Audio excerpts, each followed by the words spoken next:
Damdamag Radyo Sagada.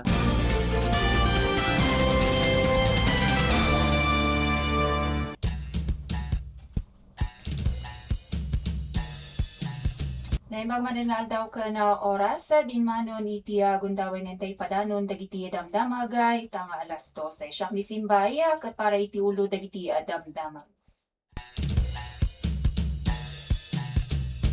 Manipod iti lokal hanggang na iti national serbisyo publiko dito yung munisipyo ti Sagada manamnama ang mapapartas pa iti tulong ti digital signature ti DICT.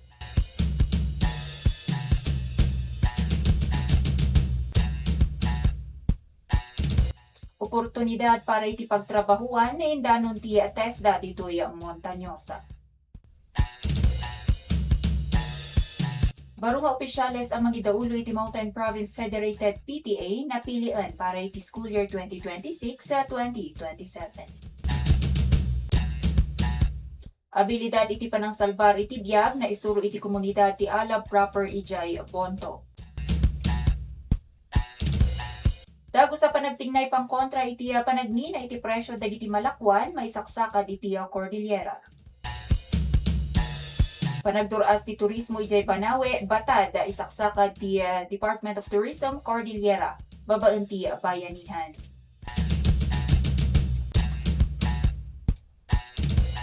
Sa mapulungan may sa babae, maibilang ti enam a minor de edad na rescue iti anti-trafficking operation ijay Baguio.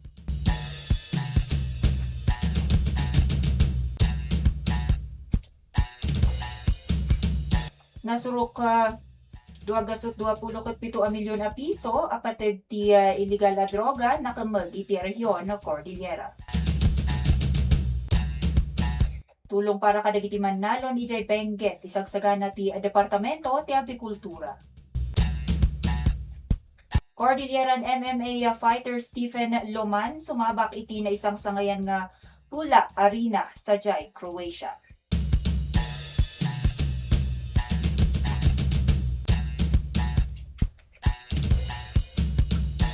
Lakson ng kwestiyon iti 1.9 trillion pesos ang pondo. Iti flood control gapu iti agtultuloy a panaglayus iti pagilian.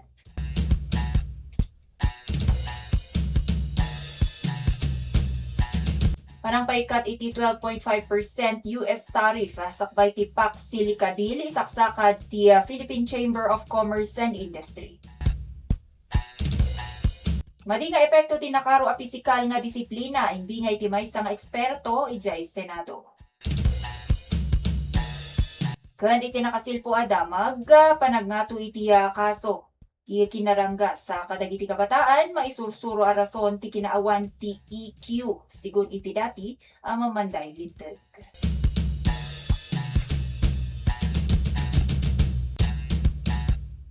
Para iti detalye dagiti damdamag naparpardas nataltalged ken mas maasaan a serbisyo iti publiko. Daytoy ti panggep ti lokal a gobyerno ti Sagada kalpasan nga rugyan na ti panag-akar iti moderno a sistema ti panagiproseso kadagiti dokumento.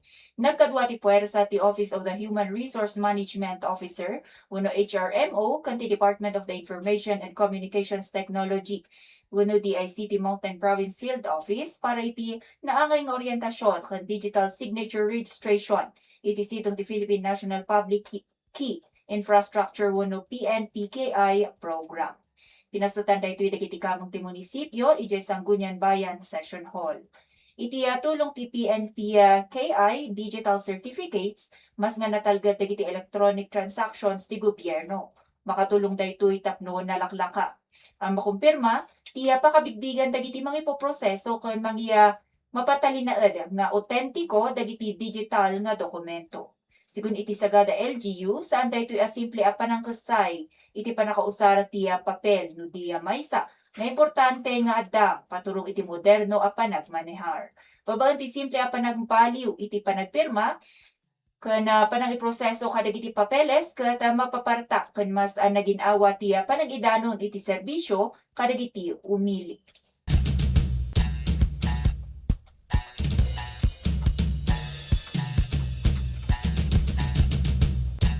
Iti sabali damag iti lokal na panatal lugas utupat pulo kun walo a bakante nga trabaho iti uneg ken ruwar.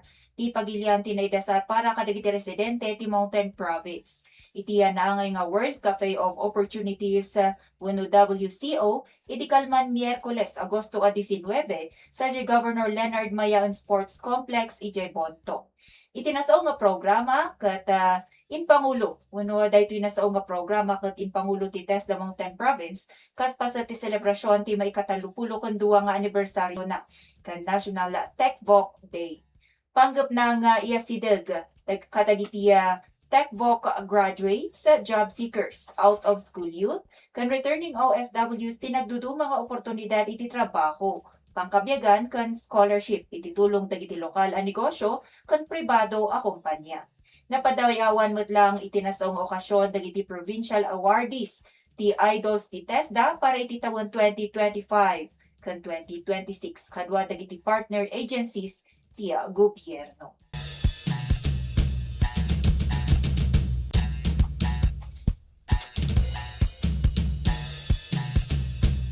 Nain pa dagiti detalye ti damdamag lokal napilian dagiti baro nga opisyal ti Mountain Province Federated Parents Teachers Association wenno daytoy MPFPTA para iti school year 2026 to 2027 kalpasan a mayaramid ti bukod nga General Assembly sa Jay Bonto.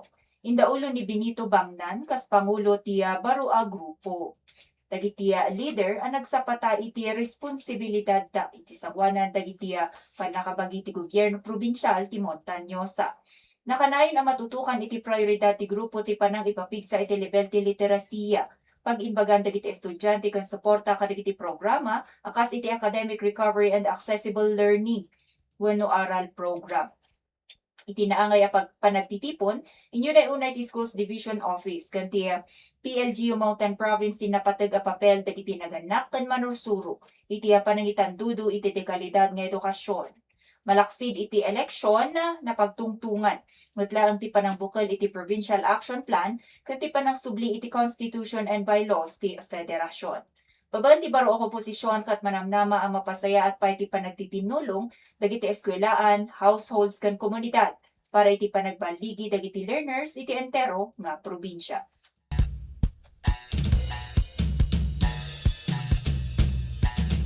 Iti amay sa payadamag iti lokal ng rugi iti aldaw iti Martes, Agosto at 18, ti talo aldaw nga basic life support ka na standard first aid. Wenno daytoy BLS, SFA. Training para kadagiti opisyal, empleyado kan volunteers ti barangay Alab proper iti munisipyo ti Bonto. Ti panagsanay kat maipatpatumpal iti St. Barnabas Compound no sa dinno ti pondo kat nagtawd iti Barangay Disaster Risk Reduction and Management Fund. Akam ti panagsanay nga isagana dagiti lokal a residente iti panagresponde kadagiti titigra ken medikal nga emerhensya. Kadagitiin mo na nga aldaw ti training kat na isuro. Babagan kadagiti kamang ti Bureau of Fire Protection wenno BFP Bontoc, kadwa dagiti kamang ti Local Youth Development Officer ti Bontoc Emergency Response Team, ti limang core principles of emergency action, cardiopulmonary resuscitation wenno CPR, kanti usto a panangtaming iti choking wenno foreign body airway obstruction wenno FBAO. Itangal daw ti Huwebes, Agosto 20, naglepas ti panagsanay no sa dinno ket agbalin ana paypayso nga community responders. Dagiti partisipante para iti nataltalged ken nakasagana barangay.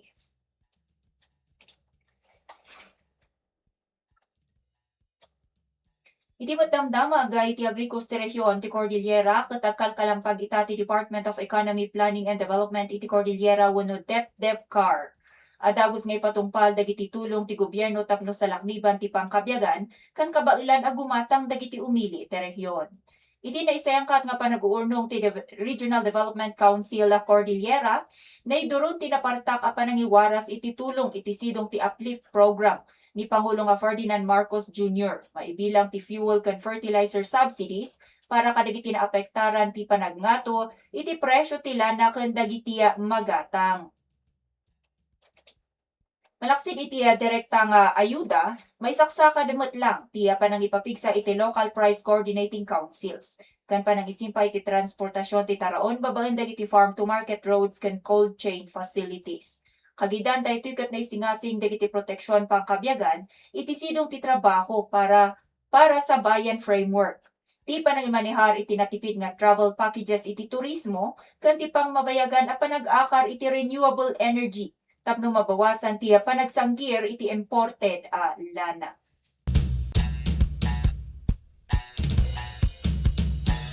Iti sabali adamag iti rehiyon personal bimisita ken inebaluar ti Department of Tourism Cordillera iti panagidaulo ni Regional Director Jovita Ganongan ti munisipyo ti Banawe ken ti sikat nga Batad Rice Terraces sa Ifugao iti napalabas nga lawas Agosto 13 engganay iti 14. Panggap ti 2 aldaw nga inspeksyon ken konsultasyon ang makimaymaysa kadagiti lokal nga opisyal ken umili a direkta nga denggen dagiti pakasapulanda para iti panakaipapigsa ti turismo iti lugar. Naipaganatgat iti meeting ti kinapatag ti panagtitinulong kan bayanihan iti nagbaetan ti gobyerno dagiti mannalon, tour guides ken daduma a negosyo iti turismo tapno mapatalinaed ti kinalinis ken masalakniban ti natural ken kultural a kinapintas sa ti Rice Terraces. Sigun iti DOT Cordillera saan akaya nga agmaymaysa ti gobyerno iti panangmentenar kadagiti destinasyon. Isu nga napatega ti agkakadwa a panagtignay ti komunidad tapno maisigurado ang nasimsimpa nga serbisyo para kadagiti bisita ken pagbirukan para kadagiti lokal a residente.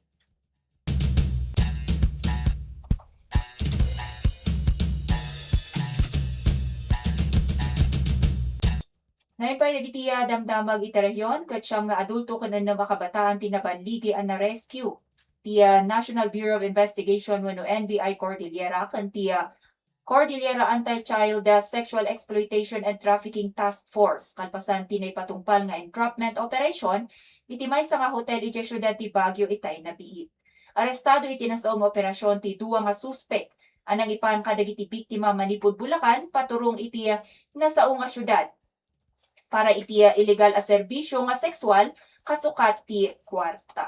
Itaket naipatungpal uno daytoy nga panagtiliw ket naipatungpal idi awaten ti main suspect ti Budal Money manipud iti nagpamarang nga buyer at tauhan ti NBI. Itaket sumangsango nga rod dagiti suspect iti kaso nga qualified trafficking in persons ken pananglabsing iti child abuse law. Idinto nga sa 10 ken maysa tina-rescue a biktima. Dagitoy ket dagos aniya sideg iti Department of Social Welfare and Development wenno DSWD tapno maipaayan iti kaskenang nga tulong ken proteksyon.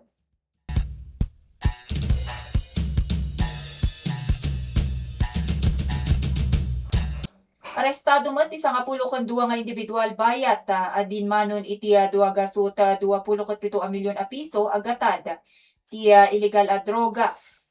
Ti nakamag ti Philippine National Police wenno PNP iti agsasarunong nga operasyon iti rehiyon ti Cordillera manipud Agosto 10 enggana iti 16. Nairami ti 17 nga operasyon iti Kalinga, Mountain Province, Baguio City, Apayao ken Benguet.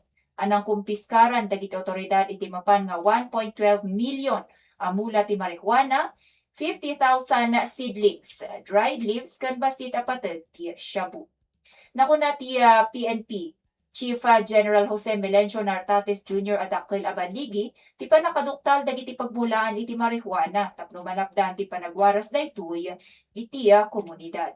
Sumagmamanutat ta wenno sumangsangot ta ti 12 a suspek iti kaso a pananglabsing iti Republic Act 9165 wenno Comprehensive Dangerous Drugs Act of 2002.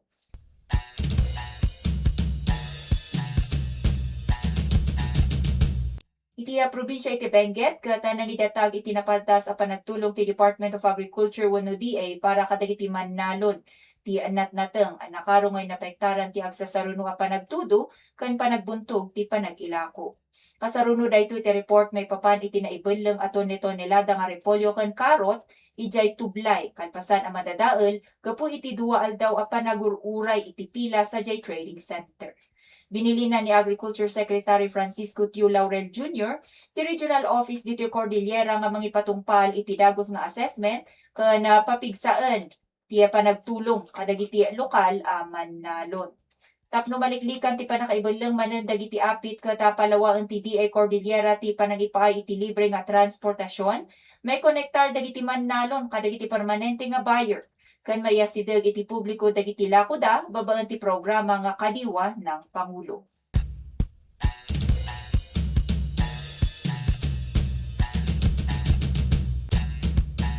Iti atay akti sports nakasaganaan nga mangipay iti dayaw iti pagilyan ti proud Ifugao MMA fighter ani Stephen the Sniper Loman. Iti panagsubli na iti Brave Combat Federation intun Setyembre 5. Sangun ti dati nga Brave Bantamweight World Champion. Tiya nagtaud iti Georgia ani Lasha Abramishvili iti co-main event ti Brave 108. Maangay ti laban iti sikat kan historiko nga Pula Arena sa Jai, Croatia. May sa 2,000 nga tawen nga Roman Amphitheater no sa dinukot dati nga aglablaban dagiti gladiator. Dahito iti kaunaan agundaway alumaban ti may sa amandirigma manipud iti Cordillera kan makabadek iti nasaw ang makasaysayan nga pasilidad. Sigun ni Loman, dakal nga oportunidad para kanya na nga itugot ti kultura, kinaturod ken dara dagiti katutubong nga Cordilleran iti sa malubungan nga entablado. May samot lang adakkel nga inspirasyon para kanya na nga ipakita ti kinatibker dagiti napuan na kana mangibati iti marka iti maysa kadagiti pinakasikat ken historical arena iti entero a lubong.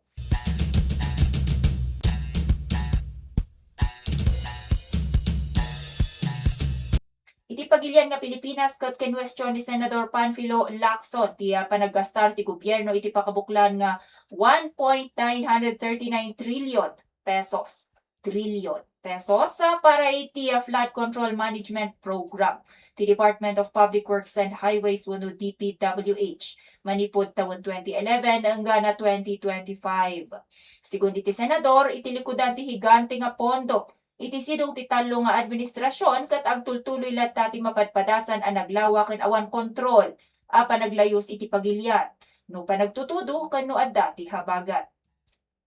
Inyo na iunay ni Lacson ang makikita ti tinawen a panagngatu ti pondo ti DPWH para iti flood control alin mampas iti 100 billion pesos kada tawen manipud 2018 ken dinmanon pa iti 372.8 billion pesos iti 2025. Inpadanon ti senador babaan ti Instagram post na at iya pagbanbanagan laeng ti trilyon a pondo nga daytoy ket iti uncontrolled flood ang mangipapaay iti nagdakkel nga perwisyo ken panakaparalisa ti inaldaw nga panggedan ken arami dagiti tattao.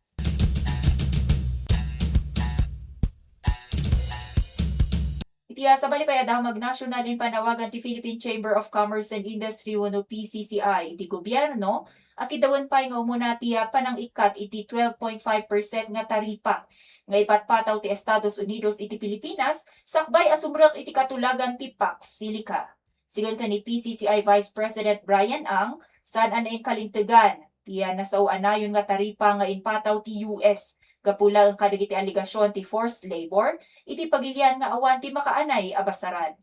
Impaksa ni ang ano kaya ti Amerika madan iti access kadagiti napapateg nga mineral ti pagilian akas iti nickel, copper, iron ken balitok ket masapol nga ipakita na akatatalek daytoy kas partner babaan ti panangikat iti taripa. Kinwestiyon mat lang ti grupo no apay anangat ngato ti naipataw a buwis iti Pilipinas. Amay sa nga kaalyado kumpara iti dadu mga pagilian iti timog silangang Asya.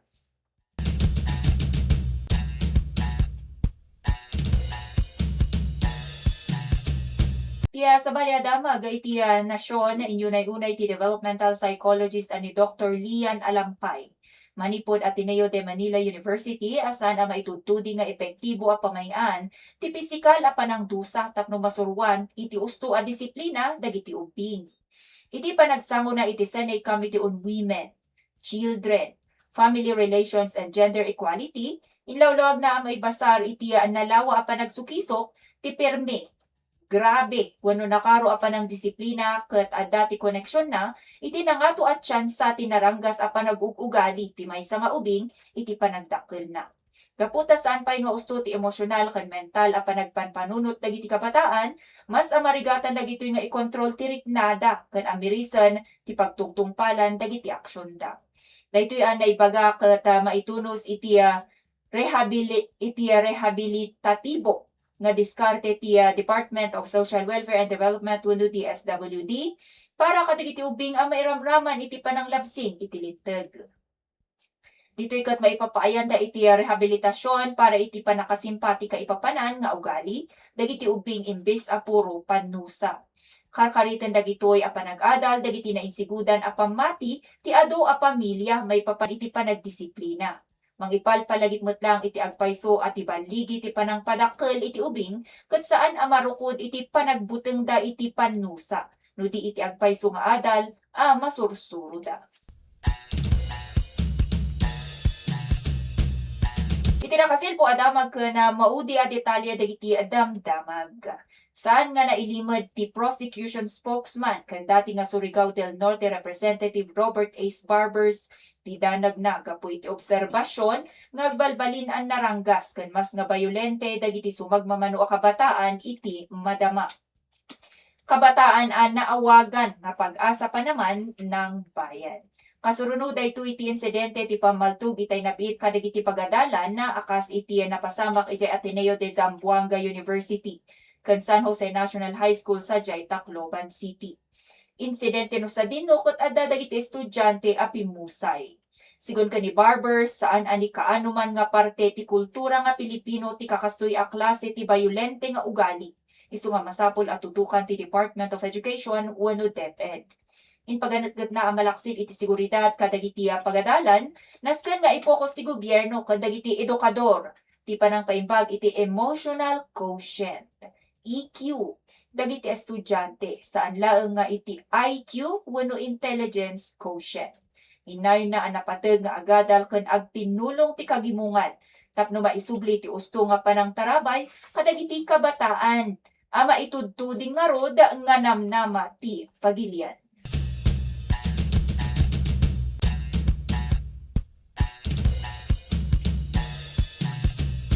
Dagita nga rod apo dagiti naurno nga damdamag para iti midday news itangal daw iti Huwebes. Siya ka lang ni Simbay para iti damdamag Radyo Sagada. Gawi-gawis kasi nay agaw kandataku ang